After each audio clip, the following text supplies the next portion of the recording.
Hello students, containing coordination compound. तो आज के इस लेक्चर में हम बात करने वाले हैं about the naming of pi bonded complex. तो हेडिंग डालते हैं,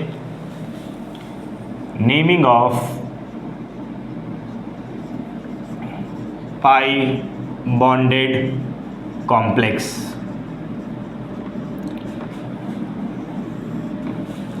तो पाई बॉन्डेड कॉम्प्लेक्स क्या होते हैं? पाई बॉन्डेड कॉम्प्लेक्स वो होते हैं जिसमें हमारे पास नॉन क्लासिकल लाइगेंड प्रेजेंट होता है। Non classical ligand. अब नॉन क्लासिकल लाइगेंड क्या होते हैं, इसकी बात हम नेक्स्ट लेक्चर में करेंगे। आज हम बात करने वाले हैं about the naming of pi bonded complex. तो हमारे पास कुछ ऐसे कॉम्प्लेक्स होते हैं, इन सम complex ligand donate their pi electron density to the vacant orbital of central atom. Such complex are called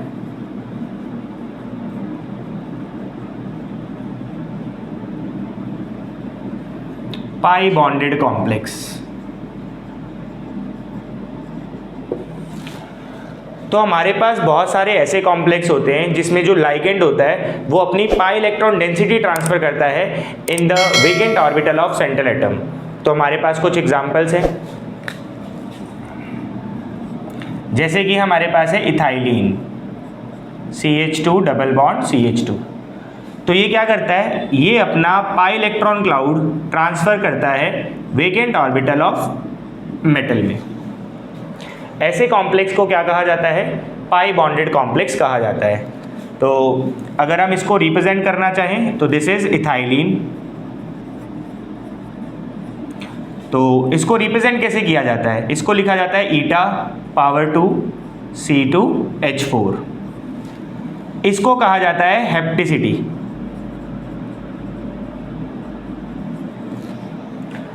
eta power 2 C2H4 is ethylene.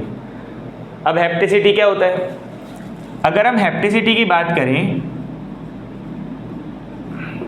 हेप्टिसिटी is the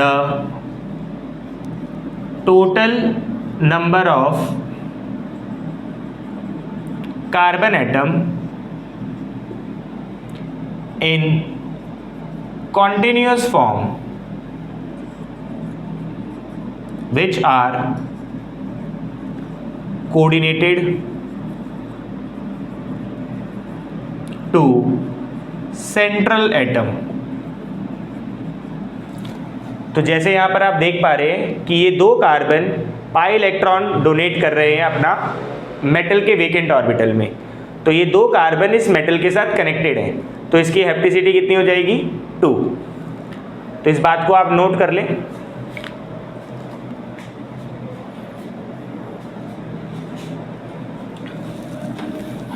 next example है हमारे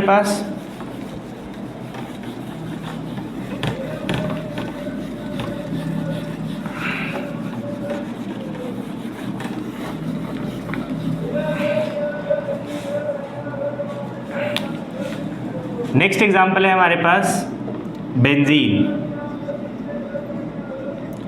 जो कि एक ऑर्गेनिक लाइगेंड है।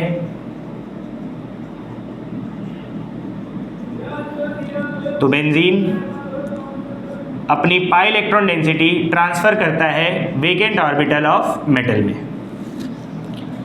तो ऐसे कॉम्प्लेक्स को कहा जाता है पाई बॉन्डेड कॉम्प्लेक्स। तो यहाँ पर हेप्टिसिटी कितनी होगी इसकी?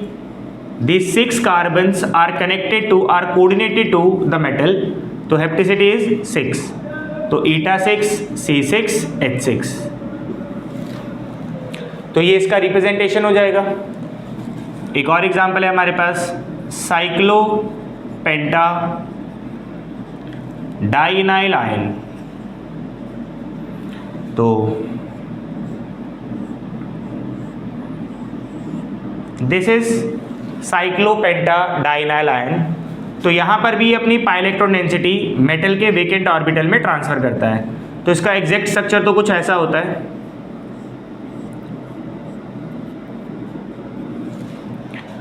तो यहाँ पर इसका रिप्रेजेंटेशन क्या होगा, ईटा 5, these 5 carbon atoms are in continuation and connected to the vacant orbital to the metal, तो ईटा 5 C5 H5।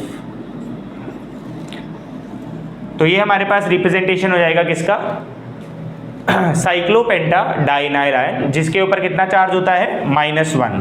तो अगर हम इसका चार्ज लिखना चाहें तो इसके ऊपर चार्ज कितना होता है, -1। इसको नोट कर ले, फिर हम कुछ एग्जांपल्स देखते हैं। नोट करें इसको।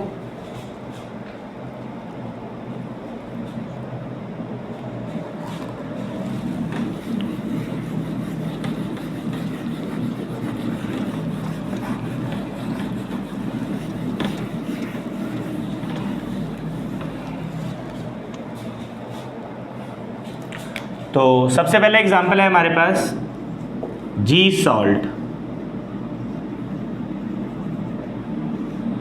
इसका फॉर्मूला होता है हमारे पास KPtCl3 ईटा 2 C2H4। अब हमें इसकी नेमिंग करनी है। तो अगर आप इसका स्ट्रक्चर देखना चाहें तो इसका स्ट्रक्चर कुछ ऐसा है, KPtCl Cl Cl and CH2 double bond CH2। This is the structure of G salt. तो अगर हम इसकी नेमिंग करना चाहें तो सबसे पहले कटायन पार्ट की नेमिंग होती है। कटायन पार्ट क्या है यहाँ पे, पोटेशियम। उसके बाद नेमिंग होती है अनायन पार्ट की। अनायन पार्ट में कॉम्प्लेक्स है और कॉम्प्लेक्स में सबसे पहले लाइगेंड्स की नेमिंग होती है। तो कौन सा लाइगेंड पहले लिखा जाता है, जो अल्फ़ाबेटिकली पहले आता है। तो एक लाइगेंड है आपके पास क्लोरो और एक लाइगेंड है आपके पास इथाइलिन। तो पहले किसका नेमिंग किया जाएगा, क्लोरो का। क्लोरो कितनी बार आ रहा है, 3 बार। तो इसका नाम हो जाएगा try chloro ethylene. Try chloro ethylene. अब यहाँ पर आपका सेंट्रल एटम, क्योंकि अगर हमारा कॉम्प्लेक्स अनायन है तो सेंट्रल एटम का नाम लिखा जाएगा Palatinate, followed by oxidation number. तो ऑक्सीडेशन नंबर अगर आप यहाँ पे कैलकुलेट करेंगे तो पोटेशियम पे चार्ज होता है +1, platinum X, this is 3 × -1, this is neutral, 0 = 0, so X = -3 + 1 is +2। So this is the naming of pi bonded complex। Note कर लें, फिर कुछ और एग्जाम्पल प्रैक्टिस करते हैं।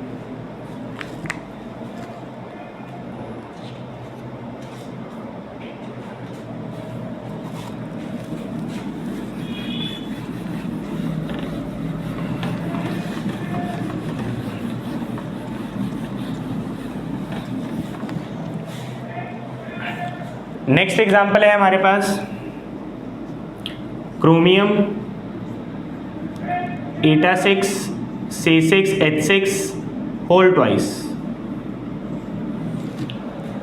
तो अगर हम इसके स्ट्रक्चर की बात करें तो इसका स्ट्रक्चर सैंडविच स्ट्रक्चर होता है।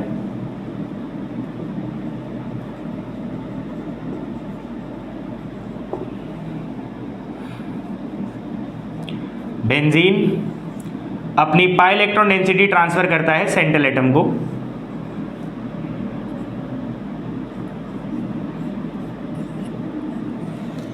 सो this is the structure of Cr eta 6 C6H6 whole twice. तो अगर हम इसकी नेमिंग करना चाहें तो नेमिंग कैसे होगी इसकी। अब क्योंकि जो बेंजीन है, बेंजीन आपका ऑर्गेनिक लाइगेंड है। अगर ऑर्गेनिक लाइगेंड्स एक से ज़्यादा बार आते हैं तो उनके लिए जो मल्टीपल प्रीफिक्स होता है वो स्पेशल मल्टीपल प्रीफिक्स होता है। तो इसके लिए बाई या डाई यूज़ नहीं करेंगे, इसके लिए आप यूज़ करते हैं बिस, बिस फॉर 2। तो इसका नाम क्या हो जाएगा, बिस बेंजीन। देन क्रोमियम, क्योंकि आपका जो कॉम्प्लेक्स है वो न्यूट्रल है। अगर आपका कॉम्प्लेक्स न्यूट्रल है या कटायन है तो सेंट्रल एटम का नॉर्मल नेम लिखा जाता है। अगर आपका कॉम्प्लेक्स अनायन है तो सेंट्रल एटम के नाम के पीछे 8 लगता है, इट एंड विद 8। जैसे पिछला एग्जाम्पल था तो प्लेटिनम को क्या लिखा गया था, प्लेटिनेट। अगर ये भी अनायन पार्ट होता तो क्रोमियम को क्या लिखा जाता, क्रोमेट। फिलहाल ये क्या है हमारे पास, न्यूट्रल कॉम्प्लेक्स है। न्यूट्रल कॉम्प्लेक्स में और कटायन कॉम्प्लेक्स में नॉर्मल नेम लिखा जाता है सेंट्रल एटम का, तो इसको क्रोमियम लिखा जाएगा, followed by oxidation number 0। So ये नेमिंग हो जाएगी pi bonded complex Cr eta6 C6H6 whole twice. Note कर लें। नेक्स्ट एग्जांपल देखते हैं।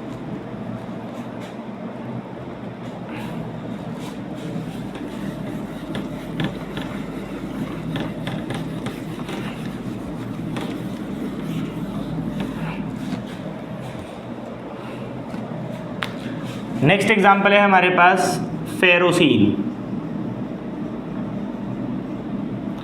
फेरोसीन की बात करें तो इसका फॉर्मूला होता है Fe eta5 C5H5 whole twice. तो सबसे पहले इसका स्ट्रक्चर कैसा होगा, साइक्लोपेंटाडाइनाइल कुछ दिखने में ऐसा होता है।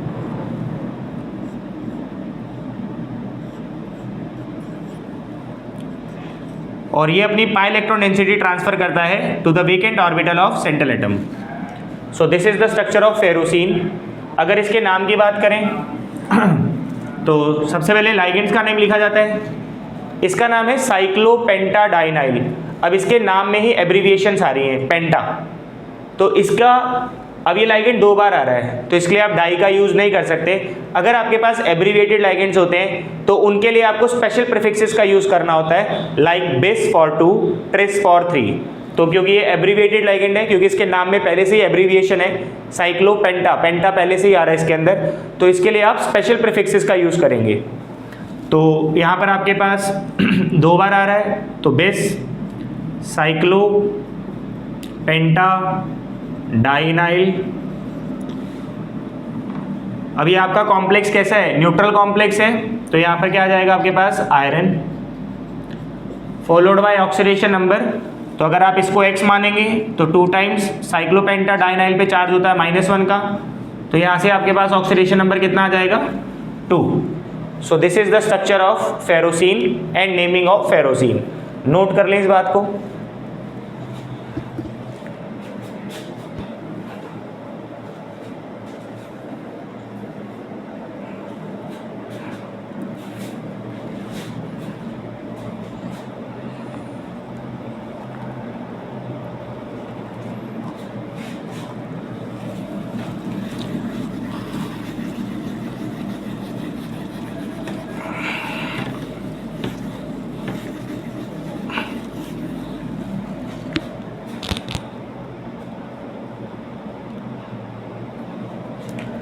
नेक्स्ट टॉपिक है हमारे पास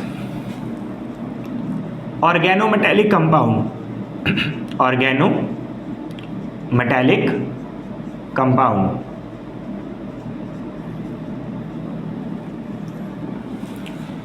ऑर्गेनोमेटेलिक कंपाउंड का मतलब होता है जिसमें जो कार्बन होता है वो डायरेक्टली कोऑर्डिनेट हो रखा होता है किसके साथ, किसी भी मेटल के साथ या किसी भी मेटलॉइड के साथ।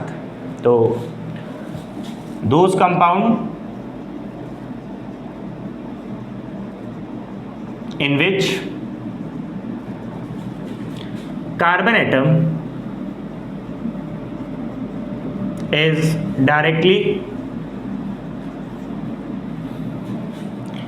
linked to metal, metalloid or non-metal except noble gases, nitrogen, phosphorus और चाल्कोजेंस। अगर कार्बन एटम डायरेक्टली कोऑर्डिनेटेड है या लिंक्ड है किसके साथ, सेंट्रल एटम, किसी भी मेटल के साथ, मेटलॉइड के साथ या किसी भी नॉन मेटल के साथ, other than nitrogen, phosphorus, noble gases and chalcogens, तो ऐसे कंपाउंड्स को कहा जाता है ऑर्गेनोमेटेलिक कंपाउंड। तो अगर हम एग्जांपल्स की बात करें तो जैसे हमारे पास पहला एग्जांपल है Cr eta6 C6H6 whole twice. तो यहाँ पर जो कार्बन है वो डायरेक्टली लिंक्ड है किसके साथ? मेटल के साथ। तो ऐसे कंपाउंड को क्या कहा जाता है? Organometallic compound. और बात करें अगर हम, जैसे आपके पास है Fe C5H5 eta5 C5H5 whole twice. तो यहाँ पर भी जो कार्बन है वो किसके साथ कोऑर्डिनेटेड है, किसके साथ कनेक्टेड है? मेटल के साथ कनेक्टेड है। If the carbon is connected to metal such compounds are organometallic compounds. और एग्जांपल की बात करें तो जैसे हमारे पास होते हैं ग्रिग्नार्ड रिएजेंट। तो ग्रिग्नार्ड रिएजेंट में क्या होता है? RMgX,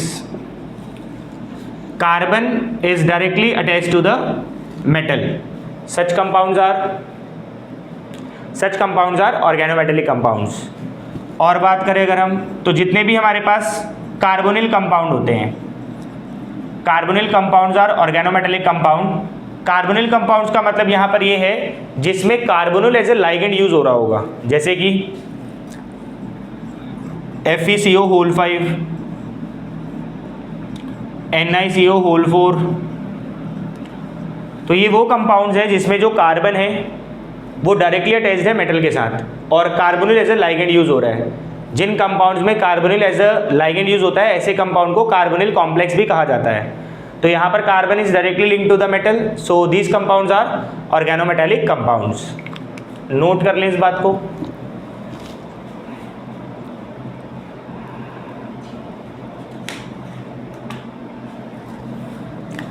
नेक्स्ट है हमारे पास साइनाइड कंपाउंड्स।